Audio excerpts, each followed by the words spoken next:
सन 2025 की पहली सितंबर की दोपहर की तेज धूप पूरे अयोध्या के इलाके में सुनहरी रोशनी बिखेर रही थी। गांव की शांति और गर्मी की हल्की सी उमस हवा में फैली हुई थी। चारपाई के हिलने की आवाज़, बच्चों के खेलने की आवाज़ें और मुर्गों की बांग आपस में मिलकर गांव का एक परिचित और शांत नहारा बना रही थीं। लेकिन यह शांति एक दिल दहला देने वाली चीख से टूट गई।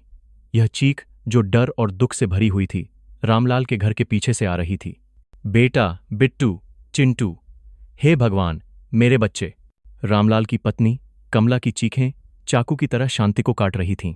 तुरंत ही दोपहर का आराम कर रहे पड़ोसी जाग गए। वे चीख पुकार की आवाज सुनकर घर की ओर दौड़े। वहां पहुंचकर एक भयानक दृश्य ने सभी को हिलाकर रख दिया। यहां तक कि सबसे बहादुर लोग भी कांप उठे। घर के पीछे बहने वाले एक छोटे से गंदे नाले में दो छोटे शरीर तैर रहे थे। ये रामलाल और कमला के दो प्यारे बेटे, 7 साल का बिट्टू और 4 साल का चिंटू थे। कमला नाले के किनारे गिर पई, गला फाकर रो रही थी। उसके हाथ निराशा में मीन को खरोंच रहे थे। कुछ बहादुर आदमियों ने बिना किसी हिचकिचाहट के गंदे पानी में छलांग लगा दी और जल्दी से दोनों बच्चों के शरीर को बाहर निकाला। लेकिन बहुत देर हो चुकी थी। दोनों बच्चों का शरीर नीला पा गया था और वे पूरी तरह से शांत हो गए थे। उनमें जीवन का कोई निशान नहीं था। गांव शोक में डूब गया। विलाप, चीख, पुकार और पुलिस और एम्बुलेंस को आतंकित कॉल ने एक शांत दोपहर को एक अराजक और दुखद दृश्य में बदल दिया। 2 बच्चों की डूबने की दुखद घटना की खबर मिलने पर अयोध्या पुलिस और राज्य अपराध शाखा की इकाइयां 30 मिनट से भी कम समय में घटनास्थल पर पहुंच गईं। डीएसपी राजेश कुमार, अपराध शाखा प्रमुख, ने जांच का मार्गदर्शन करने के लिए व्यक्तिगत रूप से घटनास्थल का दौरा किया। घटनास्थल को तुरंत पीली रस्सी से घेर दिया गया। उत्सुक भी को जांच को प्रभावित होने से बचाने के लिए दूर हटने को कहा गया। जांचकर्ताओं के सामने 2 बच्चों के शरीर को नाले के किनारे बिछी एक चादर पर करीने से रखा गया था, जिसे अस्थायी रूप से एक कपड़े से ढका गया था। रामलाल, जो अभी काम से लौटा था, अपने बच्चों के शरीर से लिपट गया और फूट फूट कर रोने लगा। कमला सदमे से बेहोश हो गई थी, जिसे रिश्तेदारों ने घर के अंदर पहुंचाया। घर में बच्चों की दादी सुमित्रा देवी भी दर्द से तप रही थीं। वह आंगन में बैठ गई, अपनी छाती पीट रही थी। उसका बूढ़ा चेहरा आंसुओं से भीगा हुआ था। जब जांचकर्ता प्रारंभिक बयान लेने आए तो सुमित्रा ने सिसकते हुए कहानी सुनाई। हे भगवान, मेरा क्या होगा? वह रोई। मेरे पोते, मेरे दोनों पोते। दोपहर के करीब 1 बजे मैंने दोनों को बाहर आंगन में बैठकर टीवी देखने के लिए कहा था। फिर मैं पीछे के बगीचे में पालक तोड़ने चली गई। मैं मुश्किल से 15-20 मिनट के लिए गई थी। जब मैं वापस आई तो मुझे वे दोनों कहीं नहीं दिखे। मुझे लगा कि वे हमेशा की तरह पड़ोसी के घर खेलने चले गए होंगे, इसलिए मैंने ज्यादा ध्यान नहीं दिया। मुझे क्या पता था कि वे नाले के पास खेल रहे होंगे और उसमें गिर जाएंगे। हे भगवान, मैं कितनी लापरवाह थी। सुमित्रा का बयान तार्किक और वास्तविक प्रतीत हो रहा था। 2 सक्रिय बच्चे, एक पल की लापरवाही और घर के ठीक पीछे एक खतरनाक नाला। एक दुखद डूबने की दुर्घटना के सभी तत्व मौजूद थे। आसपास के कई ग्रामीणों और कुछ पुलिस अधिकारियों ने शुरू में यही राय साझा की। अपराध स्थल टीम ने अपना काम शुरू कर दिया। उन्होंने नाले के आसपास की हर इंच मीन की सावधानीपूर्वक जांच की, लेकिन उन्हें कोई असामान्य संकेत नहीं मिला। किसी संघर्ष का कोई निशान नहीं था। कोई अजीब चीजें नहीं थीं। पिछली रात की बारिश के कारण नाले का किनारा फिसलन भरा था, जिससे यह संभावना और भी मजबूत हो गई कि दोनों बच्चे फिसलकर गिर गए होंगे। इसके बाद दोनों शवों को पोस्टमार्टम के लिए एम्बुलेंस में लादकर अयोध्या के सरकारी अस्पताल ले जाया गया। अज्ञात कारणों से हुई सभी मौतों के मामलों में यह एक अनिवार्य प्रक्रिया है। इस बीच पीड़ित परिवार के घर में मातम छाया हुआ था। जांचकर्ताओं ने रामलाल और कमला से पूछताछ जारी रखी। दोनों ने सुमित्रा के बयान की पुष्टि की। उस दोपहर रामलाल काम पर गया था और घर पर केवल दादी और पोते थे। कमला अपने खेत में दवाई छिड़कने गई थी। उसने अपनी सास से बच्चों का ध्यान रखने के लिए कहा था। सब कुछ बहुत स्पष्ट लग रहा था। एक दुखद मामला जो शायद जल्द ही एक दुखद दुर्घटना के निष्कर्ष के साथ बंद हो जाएगा। लेकिन उसी दिन देर शाम सरकारी अस्पताल से एक जरूरी रिपोर्ट डीएसपी राजेश कुमार को सौंपी गई और रिपोर्ट ने मामले की पूरी तस्वीर बदल दी। एक दुखद त्रासदी एक जघन्य हत्या के संदेह में बदल गई।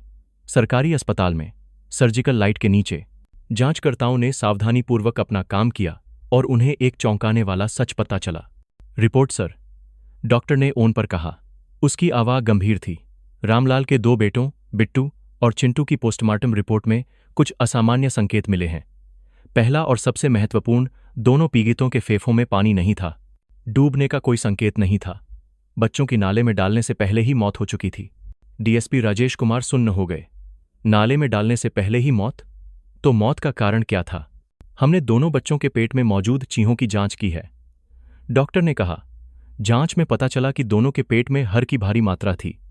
प्रारंभिक जांच में पता चला है कि यह एक खतरनाक चूहा मारने वाली दवा है, जो आमतौर पर बाहर में आसानी से मिल जाती है। पीड़ितों की मौत तय बाहर के कारण हुई, जिससे सांस लेने में तकलीफ और दिल का दौरा पा। मौत का समय नाले में पाए जाने से 1 से 2 घंटे पहले का अनुमान लगाया गया है। चूहे मारने वाला हर, यह जानकारी बिजली के झटके की तरह थी। तो यह दुर्घटना नहीं थी, यह हत्या थी। किसी ने जानबूझकर दोनों निर्दोष बच्चों को हर दिया और फिर उन्हें डुबोकर एक नकली डूबने की कहानी बनाई। यह अपराध अकल्पनीय था, इंसानियत से परे था। डीएसपी राजेश कुमार ने तुरंत उसी रात बनाई गई विशेष जांच टीम की आपात बैठक बुलाई। एक मामले से जो सीधा लग रहा था, अब वे एक जघन्य हत्या के मामले का सामना कर रहे थे, जिसमें हत्यारा ठंडा दिमाग वाला और बेहद चालाक था। नाले का किनारा महज एक नाटक था। डीएसपी राजेश कुमार ने बैठक में कहा, हत्यारे ने जानबूझकर हमें गुमराह करने के लिए यह सब किया। इससे पता चलता है कि हत्यारा योजनाबद्ध तरीके से काम कर रहा था, न कि आवेग में। सवाल यह है कि यह किसने किया। उन्होंने आगे कहा, पीड़ित दोनों बहुत छोटे थे, एक 7 साल का था और दूसरा 4 साल का। वे कभी भी किसी अजनबी से कुछ भी नहीं खाते या पीते। हत्यारा निश्चित रूप से दोनों बच्चों के बहुत करीब था, एक ऐसा व्यक्ति जिस पर वे पूरी तरह से भरोसा करते थे, बिना किसी डर के। संदिग्धों का दायरा तुरंत परिवार के सदस्यों, माता, पिता, दादा, दादी तक ही सीमित कर दिया गया। किसी को भी नहीं छोड़ा गया। डीएसपी राजेश कुमार ने प्रारंभिक बयानों की दोबारा जांच करने का आदेश दिया, ताकि छोटी से छोटी विसंगति का पता लगाया जा सके। साथ ही टीम को परिवार के सभी संबंधों, खासकर सदस्यों के बीच संबंधों की गुप्त रूप से जांच करनी चाहिए, ताकि यह पता चल सके कि क्या उनमें कोई मनमुटाव है, क्या किसी के पास इतना भयानक अपराध करने का कारण था। जांच अब सचमुच में शुरू हो गई थी, लेकिन यह पूरी तरह से अलग दिशा में जा रही थी, जो पहले से कहीं ज्यादा अंधेरी और जटिल थी। एक दुर्घटना के दर्द से अब शक के बीज बो दिए गए थे, क्योंकि एक ही परिवार के सदस्य एक खौफनाक हत्या के संदेह में आ गए थे। अयोध्या अपराध शाखा में विशेष जांच दल का कार्यालय सारी रात जगमगाता रहा। पोस्टमार्टम रिपोर्ट आने के बाद काम का माहौल पहले से कहीं ज्यादा तनावपूर्ण और भारी हो गया था। डीएसपी राजेश कुमार ने सफेद बोर्ड के सामने खड़े होकर बिट्टू और चिंटू की तस्वीरें चस्पा कर दीं। दोनों की मासूम आंखें और भोली मुस्कान जांच दल में मौजूद माता, पिता के अंतर्मन को झकझोर रही थीं। हत्यारा एक करीबी व्यक्ति है, डीएसपी राजेश कुमार ने अपनी राय दोहराते हुए कहा। उनकी आवाज धीमी हो गई। बाहर से जबरदस्ती घुसने का कोई संकेत नहीं है, प्रतिरोध का कोई संकेत नहीं है। 2 बच्चों को जानबूझकर हर दिया गया। इसका मतलब है कि हत्यारा न केवल बच्चों का जानकार था, बल्कि उनसे प्यार भी करता था, और वे उस पर पूरी तरह से भरोसा करते थे। संदिग्धों का दायरा अब केवल 4 लोगों तक ही सीमित था। रामलाल पिता, कमला माँ, रामदीन दादा और सुमित्रा देवी दादी। हालांकि घटना के समय रामलाल एक मैकेनिकल कारखाने में काम कर रहा था, जो घर से लगभग 10 किलोमीटर दूर था, जहां उसके सहकर्मियों और कारखाने के कैमरों ने उसके होने की गवाही दी। कमला खेतों में थी और गांव के कई लोगों ने उसे देखा था। दादा रामदीन लगभग 1 साल से आंशिक रूप से लकवाग्रस्त थे। उन्हें चलने के लिए छई का सहारा लेना पड़ता था और उनके पास इतनी जटिल योजना बनाने की शारीरिक क्षमता नहीं थी। अंत में सारा शक एक ही व्यक्ति पर जा टिका, सुमित्रा देवी, दोनों बच्चों की दादी। उसका प्रारंभिक बयान कि वह पालक तोड़ने गई थी, कि उसे नहीं पता कि बच्चे कहाँ गए थे। दुर्घटना के मामले में तो समझ में आ सकता था, लेकिन हत्या के मामले में वह एक बड़ा शक बन गया। वह घटना के समय दोनों बच्चों के साथ घर पर रहने वाली एकमात्र व्यक्ति थी। सुमित्रा देवी पर ध्यान केंद्रित करो, डीएसपी राजेश कुमार ने आदेश दिया, लेकिन पूरी तरह से गुप्त तरीके से। वह इस समय एक दुखी दादी की भूमिका निभा रही है। सबूत के बिना हम उसे आसानी से नहीं बुला सकते। एक खुफिया टीम को तुरंत अयोध्या लौटना चाहिए और परिवार के सभी संबंधों, खासकर सुमित्रा और उसकी बहू कमला के बीच संबंधों के बारे में गुप्त रूप से पता लगाना चाहिए। 2 मई 2025 की सुबह खुफिया अधिकारी स्थानीय इलाके में पहुंच गए। पेशेवर तरीकों का इस्तेमाल करके भरोसेमंद पड़ोसियों और यहां तक कि परिवार के सदस्यों से भी संपर्क किया गया, और धीरे धीरे इस शांत नगर आने वाले परिवार की एक पूरी तरह से अलग तस्वीर सामने आई। पड़ोसियों ने बताया कि सुमित्रा और उसकी बहू कमला के बीच रिश्ते कभी भी मधुर नहीं रहे। सुमित्रा एक रूढ़िवादी, तानाशाह और कुछ हद तक बेरहम महिला थी। वह हमेशा अपने बेटे को सोने चांदी का मानती थी, जबकि अपनी बहू में हमेशा कमियां निकालती थी।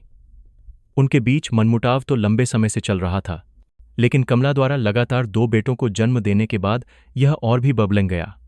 सुमित्रा, जिसकी मानसिकता में लड़के को ज्यादा अहमियत दी जाती थी, हमेशा यही मानती थी कि उसकी बहू को उसके पोतों का ख्याल रखना नहीं आता, और वह मामूली बातों के लिए भी कमला को डांटती रहती थी। एक पड़ोसी ने कहा, कमला बेचारी बहुत अच्छी और मेहनती है, लेकिन उसकी सास बहुत डरावनी है। कभी वह उसे बुरा खाना पकाने के लिए डांटती है, तो कभी बच्चों को गलत तरीके से पालने के लिए डांटती है। जब झगड़ा होता है तो हमेशा उसकी सास ही डांटती है। कमला की हिम्मत नहीं होती कि वह कुछ कह सके। जब रामलाल सप्ताहांत में काम से घर आता है तो सुमित्रा हमेशा अपनी पत्नी के बारे में बुराइयां सुनाती है, जिससे उनके बीच झगड़ा होता रहता है। आसपास के लोगों के बयानों ने जांच दल को एक बेहद अहम जानकारी दी। अपराध का मकसद। मुमकिन है कि अपनी बहू के प्रति बत्ती हुई नफरत के कारण महिला ने एक पागलपन की हद तक पहुंचकर अपनी बहू के पोतों को नुकसान पहुंचाने की योजना बनाई हो, ताकि उसे सबसे दर्दनाक तरीके से बदला लिया जा सके। यह संभावना बहुत बेरहम और अविश्वसनीय होने के बावजूद इस समय एकमात्र तार्किक संभावना थी। जांच को आगे बढ़ाने के लिए जांचकर्ताओं ने रामलाल और कमला के साथ पुलिस मुख्यालय में औपचारिक बैठक की। जांचकर्ताओं के सामने अपने बच्चों को खोने का दर्द एक बार फिर युवा दंपति को सता रहा था। कुछ देर तक शांत रहने के बाद रामलाल आखिरकार मान गया। यह सच है कि मेरी माँ और मेरी पत्नी एक दूसरे के साथ सहज नहीं हैं, उसने थकी हुई आवाज में कहा। मेरी माँ हमेशा से ही ऐसी रही है। वह अपने पोतों से बहुत प्यार करती है, लेकिन वह मेरी पत्नी के बारे में गलत राय रखती है। कई बार दोनों के बीच बहस भी हुई है। मैं बीच में हूं। मेरे लिए भी यह बहुत मुश्किल है, लेकिन मुझे यह विश्वास नहीं हो रहा कि मेरी माँ ऐसा कर सकती है। वह उन दोनों से बहुत प्यार करती है। यह कैसे हो सकता है? संभावना थी। मकसद कुछ हद तक स्पष्ट हो गया था, लेकिन किसी इंसान को दोषी साबित करने के लिए, खासकर एक ऐसे मामले में जहां कोई प्रत्यक्ष गवाह नहीं है, अटूट भौतिक साक्ष्यों की जरूरत होती है। सुमित्रा का पालक तोड़ने का बयान एक अहम कगी था। अगर यह साबित हो जाए कि उसका बयान झूठा है तो उसका बचाव टूट जाएगा। घटनास्थल की जांच करो, डीएसपी राजेश कुमार ने आदेश दिया। उसने कहा कि वह घर के पीछे पालक तोड़ने गई थी। देखो कि क्या वहां पालक तोड़ने के कोई निशान हैं। साथ ही एक टीम को पास के 500 मीटर के दायरे में लगे सभी घरों में लगे सुरक्षा कैमरों की जांच करनी चाहिए। बगीचे की जांच में ज्यादा कुछ नहीं मिला। पालक का खेत पूरी तरह से उगा हुआ था। पालक तोड़ने का कोई स्पष्ट निशान नहीं था, लेकिन उम्मीद सबसे ज्यादा सुरक्षा कैमरे की जांच कर रही टीम से थी। घंटों तक काम करने के बाद उन्हें एक बहुत अहम जानकारी मिली। पीड़ित के घर से लगभग 100 मीटर की दूरी पर स्थित एक किराना स्टोर में एक आधुनिक सुरक्षा कैमरा लगा हुआ था। कैमरों में से एक का कोण गांव के उस रास्ते को दिखाता था जो रामलाल के घर के पीछे से जाता था। उस दिन की वीडियो को डाउनलोड कर लिया गया। पूरी जांच टीम ने सांस रोककर स्क्रीन पर नजर रखी, और फिर वह पल आ गया जिसका उन्हें इंतजार था। दोपहर 1:20 बजे कैमरा एक साफ तस्वीर लेने में कामयाब हो गया। सुमित्रा देवी अपने रो पहनने वाले कपड़ों में अपने 2 पोतों बिट्टू और चिंटू का हाथ पककर अपने घर से नाले की ओर जाती हुई दिख रही थी।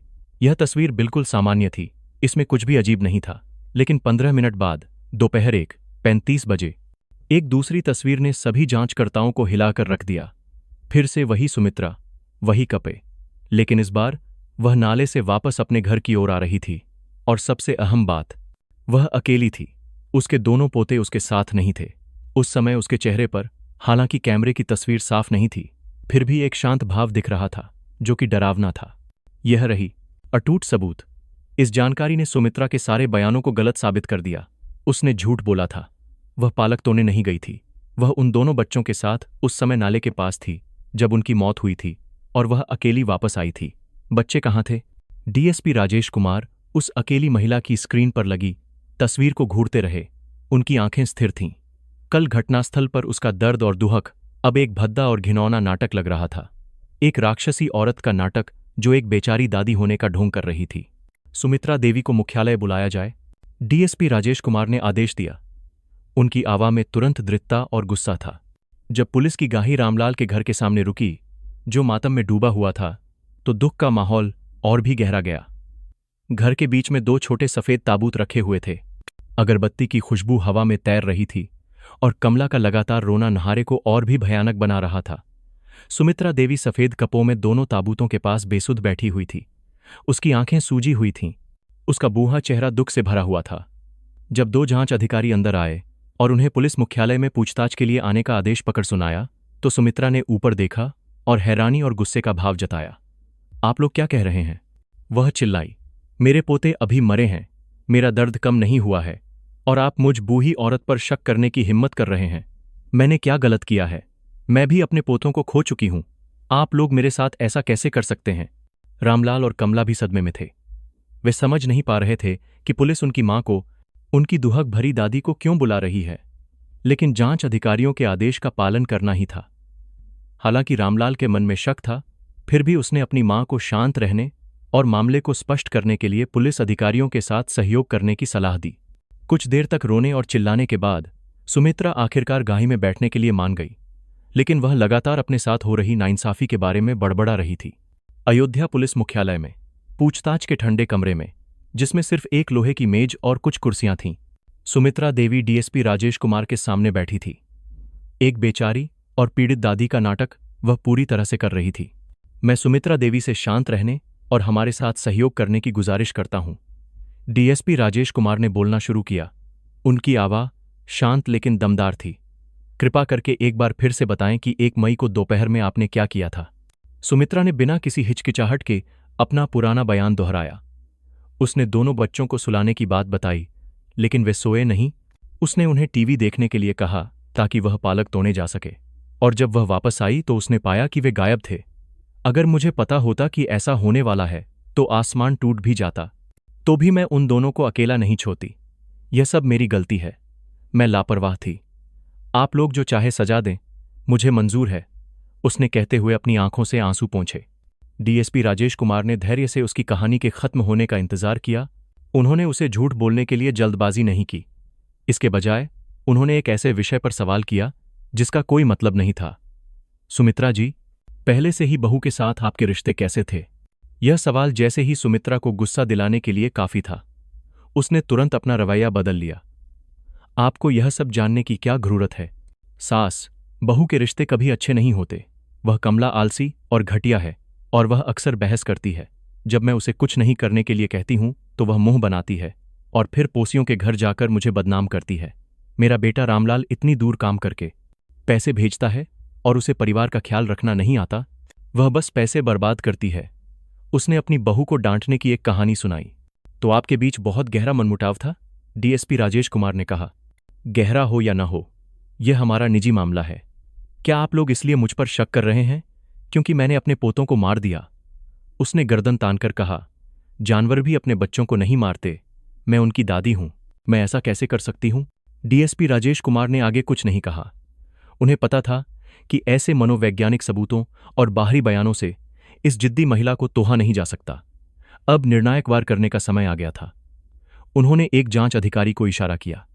एक लैपटॉप को खोला गया और स्क्रीन को सुमित्रा की ओर घुमाया गया। सुमित्रा जी, आपने कहा कि आप दोपहर 1 बजे घर के पीछे पालक तोड़ने गई थीं, लेकिन यह वह है जो हमें मिला है, डीएसपी राजेश कुमार ने कहा और वीडियो प्ले बटन दबाया। स्क्रीन पर एक सुरक्षा कैमरे की तस्वीर साफ दिखने लगी। सुमित्रा ने अपनी आंखें सिकोजी। पहले तो उसे कुछ समझ नहीं आया, लेकिन फिर उसे अपने जाने पहचाने कपों में अपनी तस्वीर बिट्टू और चिंटू का हाथ पककर नाले की ओर जाते हुए दिखाई दी। उसका चेहरा रंग बदलने लगा और फिर वीडियो 15 मिनट आगे बढ़ाई गई। वही महिला वापस आते हुए दिखाई दे रही थी, लेकिन इस बार वह अकेली थी, उन दोनों हाथों को छोकर जो पहले उसके पोतों को पके हुए थे। वीडियो को लगातार प्ले किया जा रहा था। उस अकेली महिला की तस्वीर जो चुपचाप और ठंडी होकर चल रही थी, उसके झूठ की दीवार पर हथौड़े की तरह बार बार चोट मार रही थी, जिसे उसने बहुत मुश्किल से बनाया था। सुमित्रा का चेहरा धीरे धीरे लाल से सफेद होता जा रहा था। उसके होंठ कांप रहे थे, लेकिन वह कुछ भी कहने में असमर्थ थी। ठंडे पसीने की बूंदें उसकी झुर्रियों वाले माथे पर आने लगी थीं। वह लगातार स्क्रीन पर देख रही थी, लेकिन वह अपनी आंखों पर विश्वास नहीं कर पा रही थी। एक भावनात्मक आंख की पलक झपकते ही उसका नाटक हमेशा के लिए खत्म हो गया था। क्या आपको कुछ कहना है? डीएसपी राजेश कुमार ने पूछा। उनकी आवाज़ गंभीर थी। सुमित्रा जी, यह रास्ता पालक के खेत की ओर नहीं जाता। यह उस नाले की ओर जाता है जहां दोनों बच्चे मिले थे। आप उनके साथ वहां थीं और आप अकेली वापस आई थीं। बच्चे कहाँ हैं? सुमित्रा जी। कमरे में सन्नाटा छा गया, सिवा उस महिला की भारी सांसों के जो कुर्सी पर बैठी हुई थी। सबूत बहुत साफ था, उससे बचने का कोई रास्ता नहीं था। अंत में कुछ देर तक अपने मन में चलने वाली उथल पुथल के बाद उसने अपना सिर उठाया। उसकी आंखों में अब डर नहीं था, बल्कि एक पागलपन का भाव था। हाँ, वह चिल्लाई। उसकी आवाज़ में सिसकियां भरी हुई थीं। यह मैं हूं। यह मैंने ही उन्हें मारा है। क्या अब आप लोग खुश हैं? यह जुर्म कबूल करने की बात दुख से नहीं बल्कि गुस्से से कही गई थी। जांच अधिकारी सुन्न हो गए।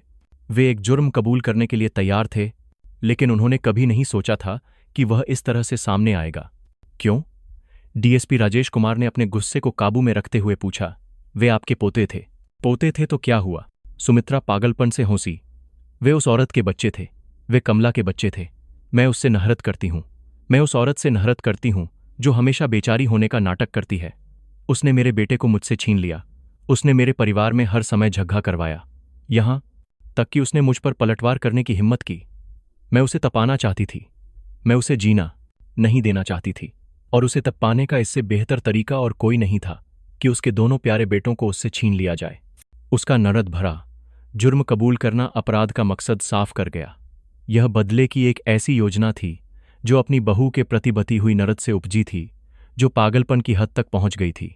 उसने दोनों बच्चों को अपना पोता नहीं समझा, बल्कि उन्हें सिर्फ अपनी उस दुश्मन पर वार करने का एक हथियार समझा। उसने बताया कि उस दिन सुबह फोन पर अपनी बहू से बहुत झगड़ा करने के बाद उसने हत्या करने का फैसला कर लिया था। वह अकेले साइकिल पर तालुका के बाहर में गई। उसने कीटनाशक बेचने वाले एक दुकानदार से सबसे खतरनाक चूहे मारने वाली दवा का एक पैकेट खरीदा। दोपहर में जब रामलाल काम पर गया और कमला खेतों में, मैं रसोई में गई। उसने ठंडे दिल से बताया। मैंने 2 कोल्ड ड्रिंक की बोतलें लीं, जिन्हें मेरे बच्चों को सबसे ज्यादा पसंद थी। मैंने उसमें चूहे मारने वाली दवा मिलाई और फिर मैंने उन्हें पीने के लिए बुलाया। वे मासूम थे और उन्होंने मुझे शुक्रिया कहा। उन्होंने झट से सारा पी लिया। यहां तक कहकर वह रुक गई, लेकिन उसके चेहरे पर पछतावे का कोई भाव नहीं था। सिर्फ 10 मिनट बाद उन्होंने पेट दर्द होने की शिकायत की और वे मीन पर गिरकर तपने लगे। मैं वहीं खड़ी रही। मैं डर गई थी, लेकिन मुझे कोई पछतावा नहीं था। मुझे पता था कि मुझे इसे छिपाने के लिए कुछ करना होगा।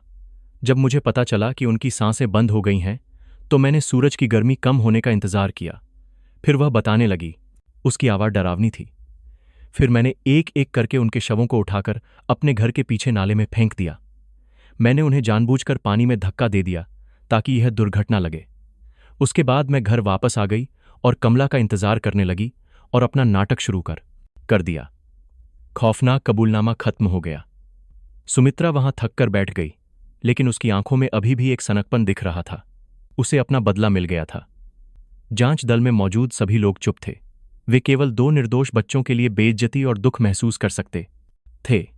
डीएसपी राजेश कुमार ने उस बूढ़ी औरत को देखा जिसका चेहरा बूढ़ा था, लेकिन जिसका दिल सांप से भी ज्यादा जहरीला था, और फिर उसने अपने नीचे काम करने वालों को आदेश दिया।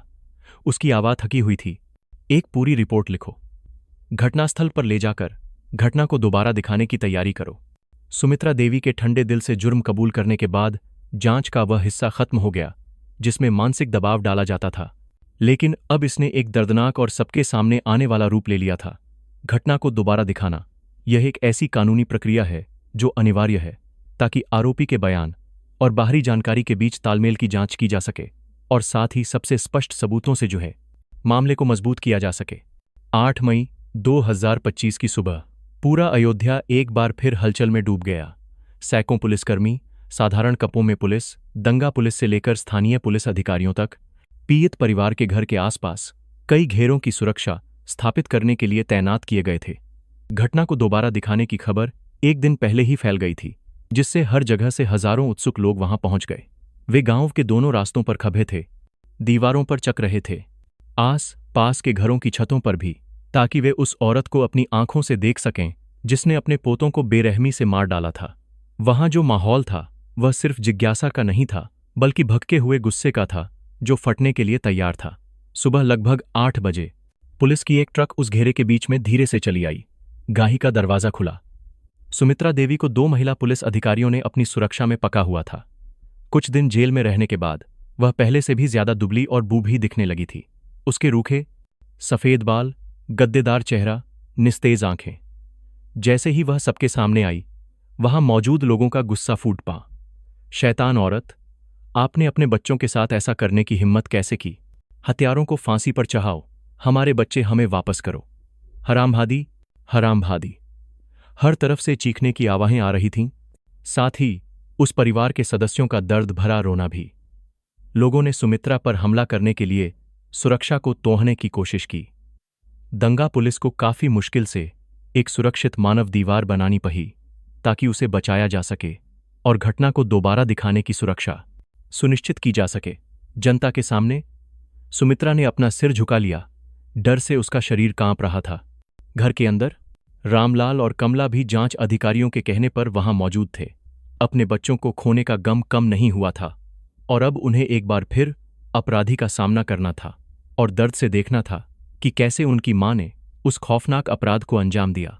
रामलाल गुमसुम खड़ा था, उसका चेहरा खाली था। उसकी आंखें अपनी अपराधी मां को घूर रही थीं। वहीं कमला बेसुध होकर गिर गई थी। उसके रिश्तेदारों को उसे सहारा देना पा। उसका रोना वहां मौजूद लोगों के दिलों को झकझोर रहा था। जनता के अटूट गुस्से को देखते हुए घटना को दोबारा दिखाने का कार्यक्रम शुरू हुआ। जांच अधिकारी ने जोरों से कहा, आरोपी सुमित्रा देवी, आज 1 मई की दोपहर में आपने जो अपराध किया था उसे दोबारा दिखाएं। सुमित्रा देवी को एक बेसुध चेहरे के साथ अंदर ले जाया गया। सबसे पहले उसे वह जगह बतानी थी जहां उसने चूहे मारने वाली दवा का पैकेट छिपाया था।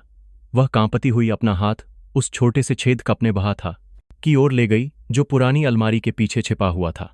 जांच अधिकारियों ने तुरंत उस जगह की जांच की और उन्हें एक छोटा सा प्लास्टिक का पैकेट मिला। उसके अंदर गुलाबी रंग का पाउडर पौधा हुआ था। इसके बाद आपको रसोई में ले जाया गया।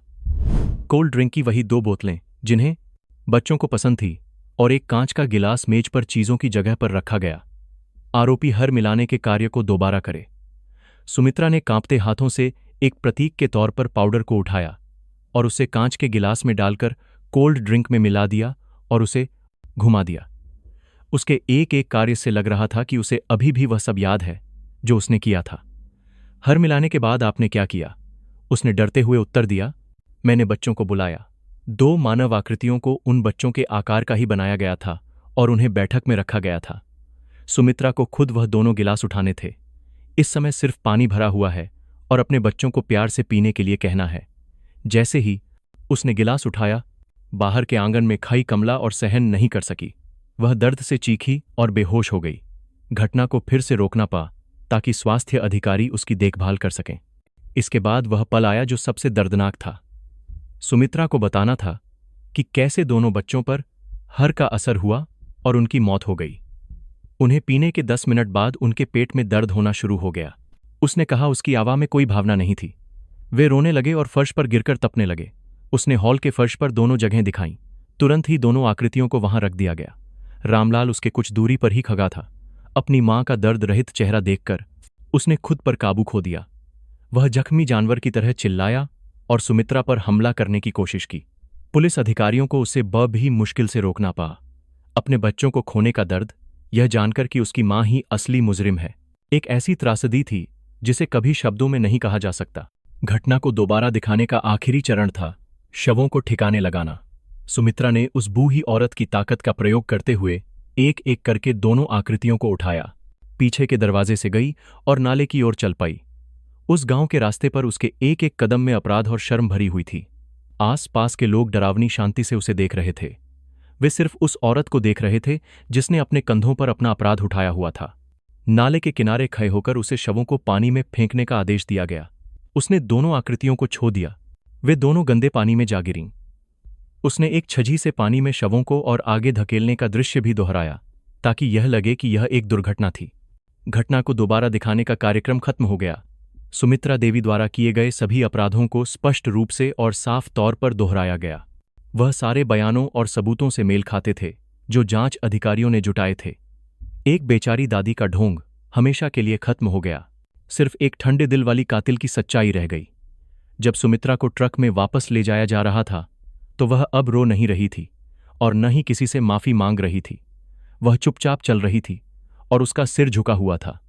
पुलिस की गाय चली गई, लेकिन वह इस धरती पर जो त्रासदी और दर्द छो गई थी, वह हमेशा इस धरती को सताती रहेगी।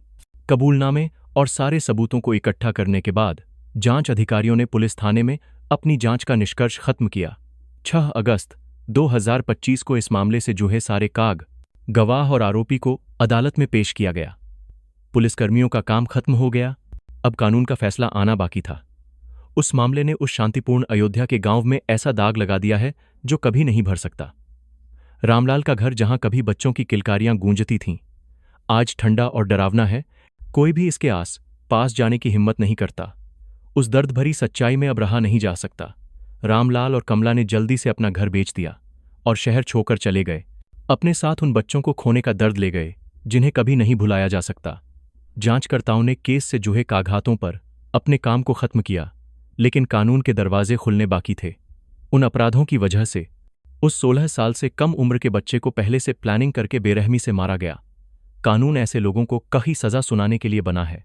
इस घिनौने अपराध के लिए ऐसा जरूर है कि सुमित्रा को फांसी की सजा सुनाई जाए। वह सजा शायद उन बेगुनाहों को न्याय दिला दे, लेकिन उन लोगों का दर्द कभी कम नहीं होगा जिन्हें वे पीछे छोड़ गए हैं। इस कहानी को हमेशा लोग याद रखेंगे और यह हमेशा सतर्क रहने के लिए एक डरावनी चेतावनी की तरह सुनाई जाएगी। यह कहानी कड़वाहट की तबाही के बारे में एक सबक है, जो दिखाती है कि परिवारों के अंदर मनमुटाव, अगर उन्हें प्यार से नहीं सुलझाया गया, तो वह ऐसे खौफनाक अपराधों को जन्म दे सकते हैं जिनकी कल्पना भी नहीं की जा सकती। और इस नहरत के भंवर में सबसे ज्यादा कमजोर वह बच्चे होते हैं जिनका कोई कसूर नहीं होता। कभी कभी जिस कातिल को हम कहीं दूर करदा ढूंढ रहे होते हैं, वह हमारे साथ ही रह रहा होता है। वह कोई ऐसा हो सकता है जिसे हम सबसे ज्यादा प्यार करते हैं।